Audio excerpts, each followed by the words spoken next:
Fibre two fabric. Fibre એટલે રેસા અને ફેબ્રિક એટલે કાપડ, બરાબર છે.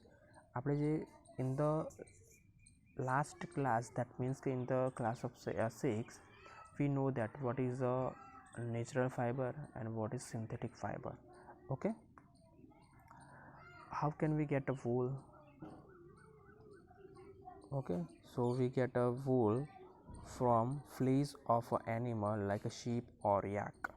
Okay, now today we will discuss on animal fiber, wool and silk. Okay, શું છે આપણે જે પ્રાણીજ રેસા વિશે આજે ભણવાનું છે, ઊન અને રેશમ વિશે, બરાબર છે. ફર્સ્ટ વન છે wool. Okay, wool comes from sheep, goat, yak and some other animal. This wool yielding animal bear hair on that body. Do you know why this animal have a thick coat of hair trap a lot of air? Air is a poor conductor of a heat, as you would learn in a chapter 4. So hair keeps this animal warm. Wool is derived from these hairy fibers. Okay, તો આમાં શું છે કે આપણે જે ઘેટા, બકરા, yak અને બીજા પ્રાણીઓમાંથી આપણે ઊન મળે છે, બરાબર છે. હવે શું છે કે આ ઊનની રૂંવાટી ધરાવતા જે પ્રાણીઓ હોય છે ને, એ પ્રાણીઓ છે એમને આખું શરીર છે વાળથી ઢંકાયેલું હોય છે, બરાબર છે. હવે તમને ખબર હોય છે કે પ્રાણીઓની ચામડી ક્યાં વાળનું ઘટ્ટ સ્તર ધરાવે છે, બરાબર છે. હવે વાળ જે છે ને એ પુષ્કળ પ્રમાણમાં છે ને હવા પકડી રાખે છે અને હવા ઉષ્માની મંદ વાહક છે, બરાબર છે. હવે આમ ઘટ્ટ વાળવાળા પ્રાણીને હૂંફ પૂરી પાડે છે.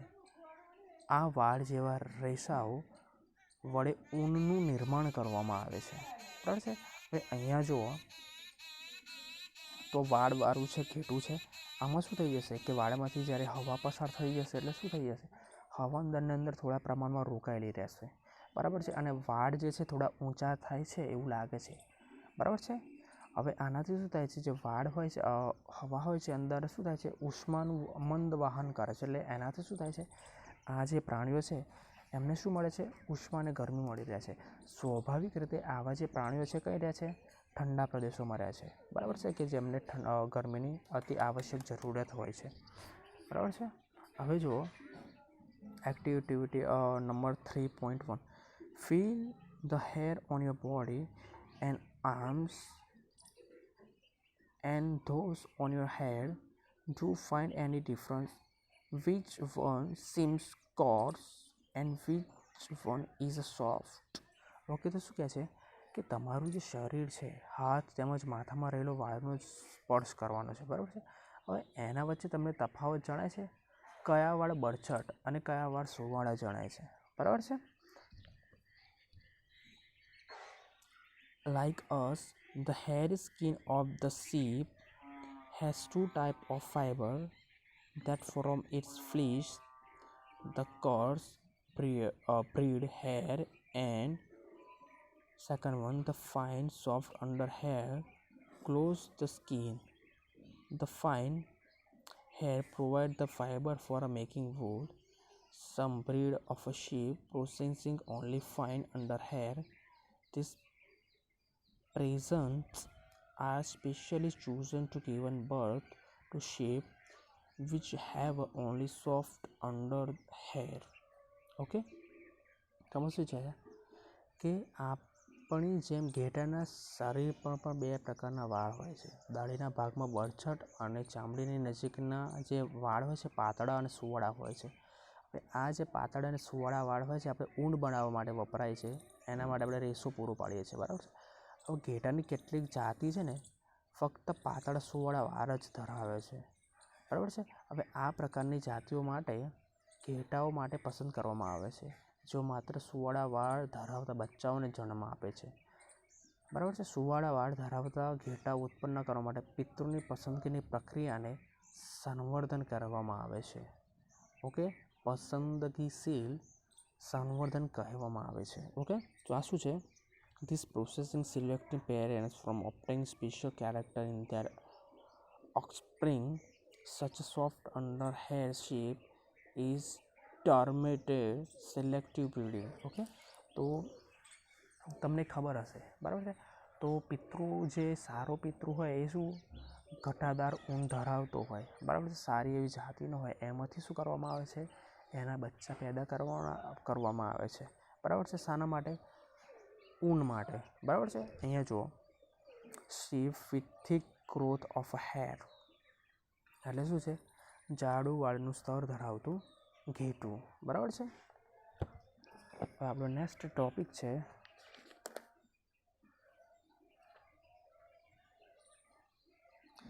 એનિમલ ધેટ yield wool એટલે શું છે, ઊન આપતા પ્રાણીઓ.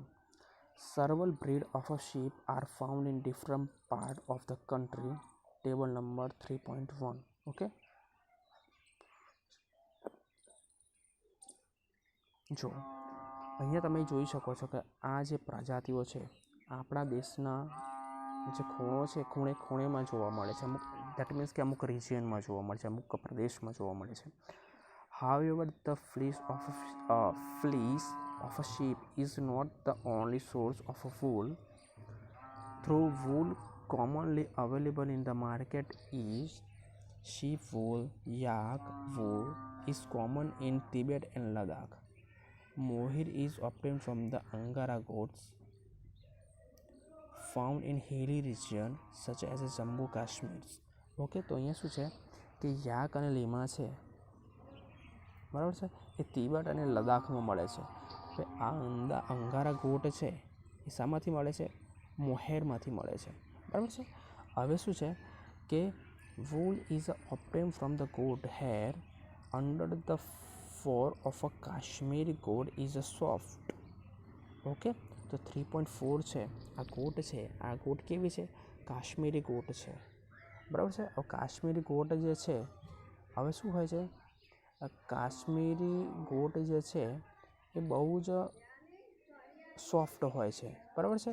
હવે એના વડે શું બનાવે છે, પશ્મી હોય ને, પશ્મી પ્રકારની શાલ બનાવવામાં આવે છે બરાબર છે.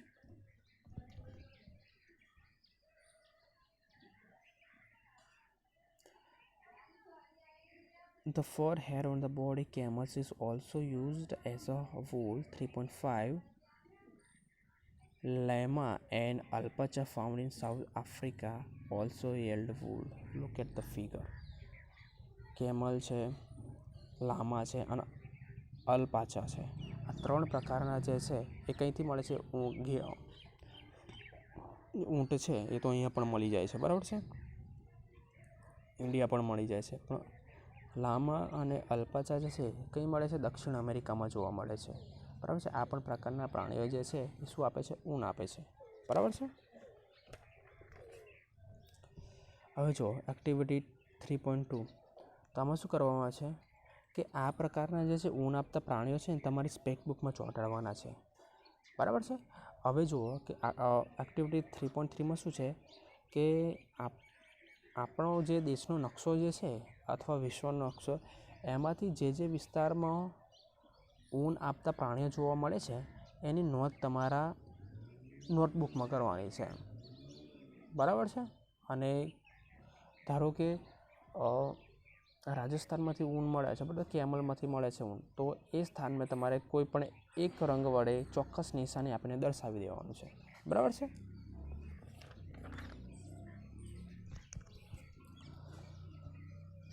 From fiber to wool.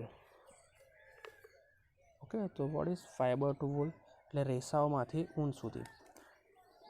Four obtaining wool sheep are reared, their hair is cut and processed into wool.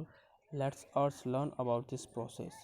Okay, તો આમાંથી શું કરવામાં આવે છે, ઊન બનાવવાનું હોય છે એ માટે ઘેટાનો શું કરવામાં આવે છે, ઉછેર કરવામાં આવે છે, તેના વાળ કાપીને પ્રક્રિયા કરીને ઊન બનાવવામાં આવે છે બરાબર છે. હવે ચાલો એની આપણે અભ્યાસ કરીએ છીએ બરાબર છે. હવે ઊન મેળવવા માટે આ શું છે, પ્રોફેશન છે. આ પ્રોફેશન કરવું હોય તો એના માટે શું કરવું પડે, અને ઉછેર તો કરવો પડે ને બરાબર છે. Rearing and breeding of a sheep એટલે શું કરે છે, રિયરિંગ દેટ મીન્સ કે સંવર્ધન કરવું, એટલે ઘેટાને પાલવવા અને સંવર્ધન કરવું. If you travel to hill in Jammu and Kashmir, Himachal Pradesh, Uttarakhand, Arunachal Pradesh, Sikkim or the plains of Haryana, Punjab, Rajasthan, and Gujarat, you can see the shepherd taking their herd of sheep. For the grazing sheep are herbivorous and prefer grass. Rears also grass and leaves. Apart from a grazing sheep, rearers also feed them on a mixture of pulses, corn, jowar, oil, cake materials left after taking oil from the seeds, okay, and minerals. In winter, sheep are kept indoors and feed on leaves, grain, and dry fodder. That means કે શું છે કે જમ્મુ કાશ્મીર છે, હિમાચલ પ્રદેશ છે, ઉત્તરાખંડ કે એટલે જેવા કે પહાડીવાળા વિસ્તાર છે ને એમાં શું કરે છે તો ભરવાડ જે છે એ ઘેટાનું ઝુંડ ચરાવતા હશે, બરાબર છે. ઘેટું અને અમુક પ્રાણીઓ જે છે એ શાકાહારી છે, એ શું ખાય છે, ઘાસ ખાય છે, બરાબર છે. હવે લીલો ચારો ખાય છે, કઠોળનું મિશ્રણ ખાય છે, મકાઈ જુવાર ખોળ ખાય છે, બરાબર છે. હવે ખનિજ દ્રવ્ય આપણે ખવડાવતા હોઈએ છીએ, બરાબર છે. શિયાળામાં શું તો શિયાળાને ઇન્ડોર ખવડાવવામાં આવે છે, ઘરની અંદર રાખવામાં આવે છે અને વાડો બનાવવામાં આવેલો હોય છે એમાંથી, અને સૂકો ચારો નાખવામાં આવે છે, બરાબર છે. Sheep are reached many part of our country are wool. Table number 3.4 give as a name some breed of sheep reared in the country for producing the wool. Quality, texture, and fiber obtained from them it also indicated in the tables. Certain breeds of sheep have a thick coat of hair on their body which aid good quality wool and large quantity. As mentioned earlier, these sheep are selective breed with one parent being a sheep is good breed. Once the reared sheep have developed a thick growth of their hair is shaved off for getting wool. Okay, તો શું છે આમાં તો આપણા દેશમાં જે છે અનેક ભાગમાંથી ઘેટા અને બકરાની પ્રજાતિ મેળવવામાં આવે છે. આ 3.3 છે કોષ્ટક આપણા ટેબલ છે, એમાં કેટલીક પ્રજાતિઓ છે અને ક્યાંથી મળવામાં આવે છે એ લખવામાં આવે છે. This is IMP. ઓકે, તો હવે શું છે કે ઘેટાની કેટલીક પ્રજાતિઓ હોય છે એના શરીર પર કેવું હોય, ઘટ્ટ રૂ હોય છે, બરાબર છે, અને રૂ જે હોય છે સારી ક્વોલિટીનું હોય છે, બરાબર છે. હવે આ જે રૂ કેવી રીતે પેદા કરવામાં આવે છે કે પસંદગી આપણે જે સિલેક્ટિવ બ્રીડ હોય છે એના મદદથી શું કરવામાં આવે છે, ઘેટા ઉત્પન્ન કરવામાં આવે છે, અને એ નવી જાત પેદા થઈ એમાંથી શું મળે છે, રૂ આપણે સારી પ્રમાણમાં મળે છે. હવે શું થાય છે કે આપણે જે પાળેલું ઘેટું હોય એમાંથી શરીર પરથી આપણે રૂ કાઢી લઈએ છીએ અને પછી એમાંથી શું બનાવવામાં આવે છે, ઊન બનાવવામાં આવે છે, બરાબર છે. તો આ કોષ્ટક જે છે આપણે સમજી લઈએ, બરાબર છે. તો જે લોહી નામની જે જાતિ જે છે એ શું બનાવે છે, સારી ગુડ ક્વોલિટી વુડ એટલે સારી પ્રકારનું ઊન મળે છે. કયા રાજ્યમાંથી, રાજસ્થાન અને પંજાબ. ઓકે, રાજસ્થાન અને પંજાબ. રામપુર બુશાયર બ્રાઉન ફ્રીઝ એટલે રામપુર બુશાયર છે એ કથ્થઈ કલરનું ઊન આપે છે, બરાબર છે. એ ક્યાંથી મળે છે, Uttar Pradesh, Himachal Pradesh. Okay, third one છે નાલી. નાલી જે છે આપણે ગાલીચાનું ગારપેટનું ઊન મળે છે, રાજસ્થાન, હરિયાણા અને પંજાબ એટલે ગાલીચાનું ઊન મળે છે, બરાબર છે. હવે બાખરવાલા જે છે ફોર વુલન શોલ, જે બાખરવાલાનું ઊન છે શાલ આપણે પહેરીએ છીએ ને એના વણાટ માટે વપરાય છે. એ ક્યાંથી મળે છે, જમ્મુ અને કાશ્મીર એટલે પશ્ચિમી ટાઈપ. ઓકે, મારવાડી જે છે કોર્સ ઓફ વૂલ અને શું છે, બરછટ ઊલ મળે છે, બરાબર છે. એ ગુજરાતમાંથી મળે છે, બરાબર. બરછટ ઊન કઈથી મળે છે, ગુજરાતમાંથી મળે છે. આપણે કીધું ને ઘેટાની દાઢી હોય છે ત્યાં કેવું મળે છે, બરછટ ઊન મળે છે. પાટણવાળી છે ફોર હોશિયારી એટલે શું છે કે મોજા છે, ગંજી છે, એના માટે બનાવવા માટે જે ઊન વપરાય છે એ પાટણવાળીનું ઊન હોય છે, બરાબર છે. એક જાત છે બકરીની, એને શું હોય છે, ગુજરાતમાંથી મળે છે, બરાબર છે. Okay, that's all for this day. Thank you very much.